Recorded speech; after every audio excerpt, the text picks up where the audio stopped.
Kids Zone with Trishy. A caterpillar crawled to the top of a tree.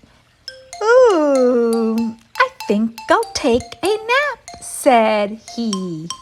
Under a leaf he began to creep. He spun a chrysalis and went to sleep.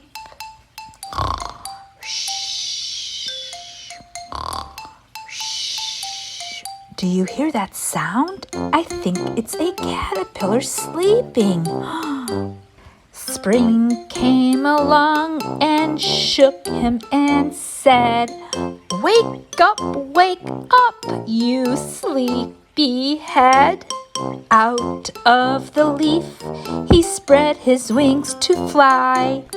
"Look at me," he said, "I'm a butterfly."